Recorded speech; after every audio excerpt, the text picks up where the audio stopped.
gayanya atau koboi tidak ya, atau rapi seperti Ustadz tidak. Yang penting when you make a statement, kalau statement Anda masuk akal, then I appreciate you. Tapi kalau statement Anda, you are insulting my intelligence, I attack you. Simpel. Buat saya satu, ya, duit 200 triliun dia kucurkan Bang Kardi, ya, ke sistem perbankan kita. You know what? Dengan ICOR 6,7, kalau toh duit itu memang di channeling melalui kredit bank dan berjalan, itu pertumbuhan yang nambah pertumbuhan ekonomi kita dengan ICOR 6,7 itu cuma 0,06% Bang Karni. How come you say bahwa 3 bulan lagi ekonomi kita akan 6%? Come on. Benar, memang beliau berjanji memberikan harapan, tapi harapan itu harapan palsu, bos. Credit growth, ya, saya ukur duit 200 triliun itu dengan multiplier efeknya, kalau toh itu berjalan, itu cuma nambah 0,11%, bos. Sementara kalau pertumbuhan ekonomi kita kemarin, saya tidak yakin 5,12% Bang Karni. Karena apa? PMI sebelum dirilis 3 bulan berturut-turut itu drop bawah 50. Yang kedua adalah penerimaan PPN negara semester pertama itu drop hampir 20%. How come 5,12%? Come on. Nggak masuk akal. Saya punya estimate paling optimis pada waktu kemarin bukan angka 5,12 tapi 4,3. Kebanyakan, bos. 4,8. Kalau toh nambah 0,11%, paling 4,4%, tidak 6%. Ya, itu satu. Yang kedua, bos, you know what? Ya, lihat kredit perbankan, it drops, ya, dari double digit ke 7,02%. Dan yang lebih gila lagi, undisbursed loan, ya, di perbankan itu 2.735 triliun, Pak. Artinya duit yang ada di bank, kredit lain yang sudah dibuka tidak terserap. Sekarang mau nambahin 200 triliun lagi, jadi beban, bos, buat bank. Ya, bukan menambah pertumbuhan ekonomi. Makanya saya katakan what you say is insulting my intelligence. Ya, itu yang pertama. Yang kedua, lebih gila lagi, ya. Dia katakan bahwa, "Loh, kita tambah money supply, maka suku bunga akan turun." No. Bank tidak bekerja seperti itu, bos. Ya. Yang pertama adalah soal suku bunga harus dibedakan juga policy rate and lending rate.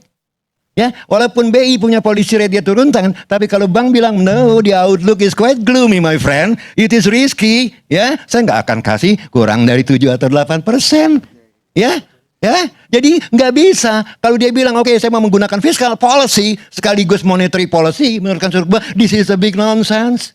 Sorry to say that, I'm an economist. Ya. Nah, itu yang pertama, ya. Artinya apa? Duit 200 triliun ini juga you should be cautious. Lebih gila lagi kalau dia bilang duit ini idle di BI, harus berbunga. Loh, kalau berbunga kenapa nggak buyback obligasi negara, bos?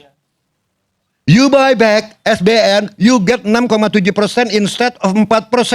Betul nggak? Kenapa harus dapat 4%? Kenapa nggak 6,7%? Ya? Nah, itu ya yang nggak masuk akal menurut saya. Poin kedua, dolar. Ini lucu. Sebab apa? Walaupun ditangkis oleh beliau.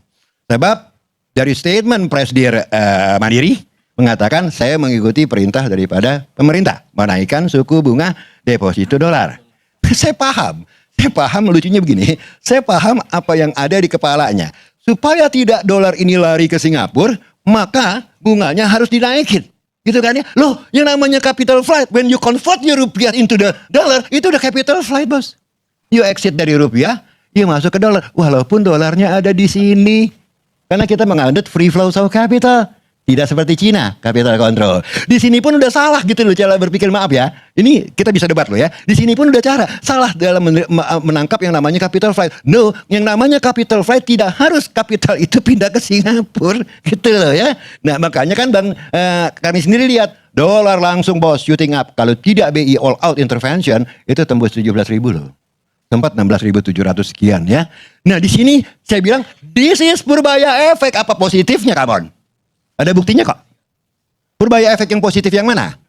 You can debate it with me. Dan semua angka-angka menunjukkan ke arah sana. Itu Bang Karni ya. Yang ketiga, lebih lucu lagi. Dia bilang begini, Bang Karni. Oke, dana-dana yang diparkir di luar negeri, nanti saya akan berikan insentif untuk masuk ke dalam negeri. Saya bilang, you know how the economy works or not? Duit itu selalu dianggap duit yang diparkir di luar negeri ini adalah salah satu yang membuat ekonomi kita sluggish. No, duit lari ke luar negeri karena tidak ada investment opportunity di sini. Oke, ya.